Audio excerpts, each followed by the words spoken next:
Like I mentioned, it's a bit annoying to have to go up to our menu bar just to change which route we're in. So if I want to go back to the home page, I have to hit slash.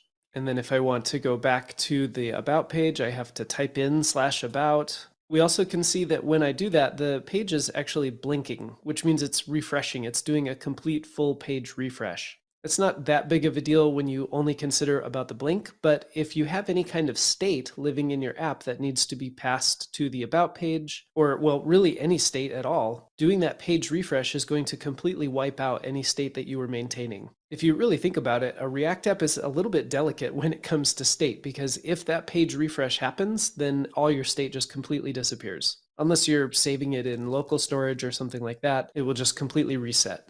Now, the way to solve this problem in HTML is to have an anchor tag. The problem with an anchor tag is when you click it, it will do another page refresh. So we need some way to navigate between our different routes within the ecosystem of React Router DOM. Unfortunately, they give us a component to do that, and it's called link. So I'm going to import the link component, capital L link. And if you actually look at your dev tools when you render a link, it's just rendering an anchor tag, but it's intercepting the path that the anchor is sending you to and making sure it doesn't do that page refresh so you can maintain your state. Now, this isn't the real way that you would do this, but to avoid having to put links in both the home and about pages, I'm just going to stick a link element right here. And the way that link works is very similar to an anchor tag, so it will have an opening and a closing portion to it. Whatever you put inside is what will be the text that shows up on the page. But instead of an href property, a link takes a to property. And this is actually kind of nice because it reads like English. This is a link to the following route. And so I'll say equals slash to go to home. We'll duplicate that and we'll say it goes to slash about to go to the about route. Again, you aren't going to usually stick your links just inside your browser router like this. We're going to see a more robust way to have this navigation element that will appear on every page later. But let me hit save. It's going to be poorly styled. It's just kind of shoved together because they're inline elements. But when I click the home button, it takes me to the slash route. And when I click about, it takes me to the about route.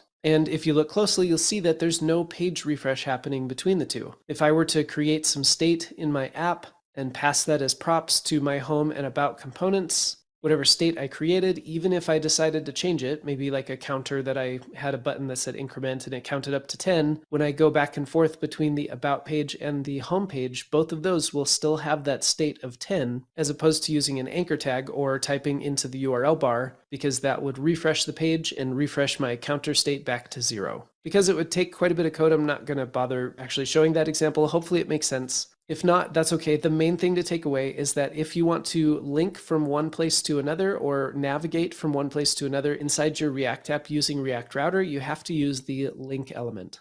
Now, if I want to style these links, I could either give each one of them a class name and select that class name in my CSS, or if I need to use the element selector, then I can go into my CSS.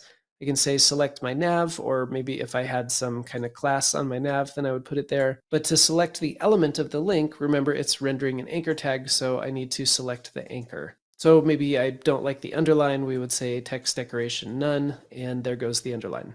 We are going to be revisiting the links a little bit later in this section, but for now, this is good enough for us to more easily navigate around our app without having to type into the navigation bar or use these little back buttons and lose our state in the meantime. As always, feel free to play around with everything we've learned here, and when you're ready, we'll move forward.